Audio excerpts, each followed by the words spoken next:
Hello everyone, so we're back here still on lesson 1, and now we're going to talk about descriptive statistics. This is the next slide after that first your turn that hopefully you did. Hopefully it wasn't too bad. Okay, you'll have these throughout the slides as a chance for you to work with what I'm talking about here. So in this video, we're going to talk about descriptive statistics. Okay, the first step in understanding data that we have is creating graphs and summaries of them. So the first step in understanding what you have is to graph it, to look at it and see what the data looks like. Okay, we'll talk about graphing in the next lesson. Okay, and we'll only briefly talk about descriptive statistics here. That'll be fleshed out more in the second lesson as well. This first lesson is sort of an overview. So descriptive statistics are summaries of information, just like I said statistics were in the last video. And descriptive statistics are summarizing information about the sample that we take. Okay, so we're going to take what's called a sample. Who knows what that is yet? Okay. That was a rhetorical question, of course. So we don't know what that is yet, but we're going to take a sample. Okay, that is the data that you actually take.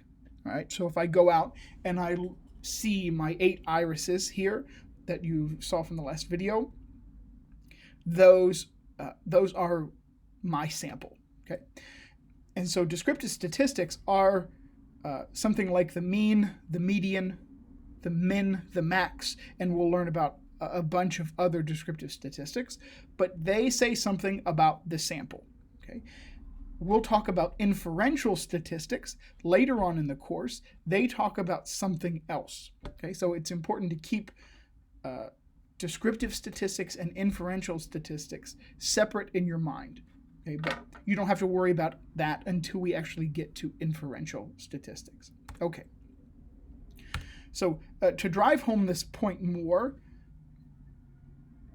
the data are what I have circled in red. Okay, so that's if I'm interested in sepal length, the 8 points that I have there, that's my collection of data. That's my sample. Okay, and if I take, for instance, the mean of all those points, the mean is when you add all the points up and divide by n. If you don't know that, that's okay. We'll get to that in lesson 2. Okay. If I sum all those points up and divide by 8, the number of points there, I'll get this number, 4.9125. That is a statistic, okay? A summary of data, and it's the average of the data. Okay. So we can talk about descriptive statistics for both categorical and quantitative variables, which we differentiated in the last video. We're going to talk about descriptive statistics for categorical variables. This time, we'll talk about the ones for quantitative variables in the next lesson. So, because categorical variables don't have any units associated with them, it's hard to summarize them. So, for instance, I can't take the mean of eye color. So, what's the mean of blue, green, red, and yellow? I could do something with the color scale, with the RGB colors or something weird like that, but I'm not going to in this course. So there's no way to say what the mean of eye color is or the mean of hair color, so on and so forth. So it's hard to summarize them, but we can count them. We can count them. We can see how many come up in our sample. So for instance, in the larger iris data set, I only showed you 8 observations.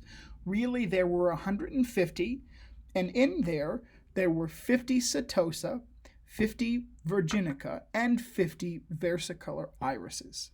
Okay, and so I did the counting there for you. I counted them up, and so we can do that. That tells us something. So, for instance, if I had a question, and my question is, what's the most prominent hair color on Shippensburg's campus when we're actually on campus?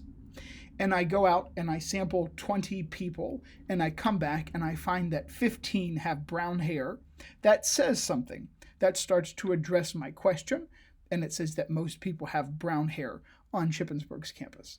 Now, that probably isn't true in real life, but that was just a hypothetical statement. Okay, so that is counting. So I've done the counting here. We can also turn those counts into proportions or percents, and we're going to be especially interested in doing that in statistics.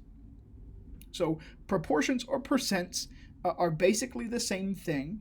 A percent is a proportion multiplied by 100, and a proportion is the count of them, of what you see, divided by the total.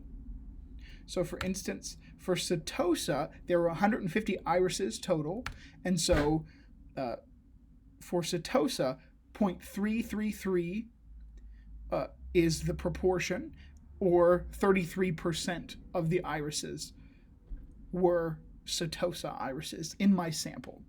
And then, of course, it would be the same for versicolor.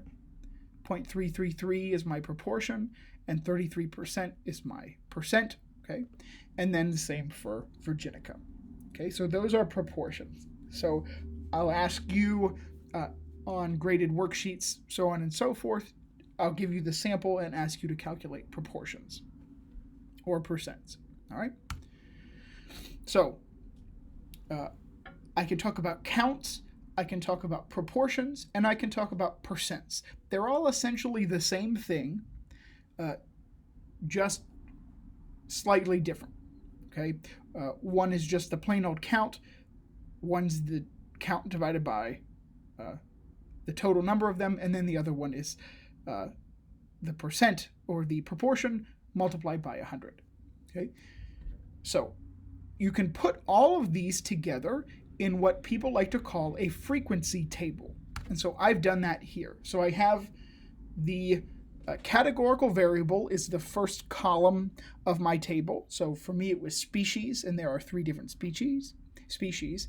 And then it was frequency, proportion, and percent. Okay, and so I put my frequencies there, the proportions I calculated, and then the percents. Now, this, of course, is not very interesting because there were equal frequencies, so on and so forth. In the worksheets, in the your turn that's coming next, and in the worksheet, I'm going to give you, again, the data, ask you to fill out this frequency table. Okay, so here is the your turn. Okay, there are 20 observations on a person's gender and dominant hand. I want you to make a frequency table for both gender and handedness. Okay, so there's that. You can pause the video and do that, or you can wait until we're done, because I'm almost done the video, and do it later. All right. So the last thing that I want to cover for this lesson is the difference between a sample and a population. So we talked about, or I rambled on earlier in this video about a sample. We'll talk about it more formally here. So we see summaries, or rather statistics, okay, in 2 different circumstances. One is a population. So what the heck is a population?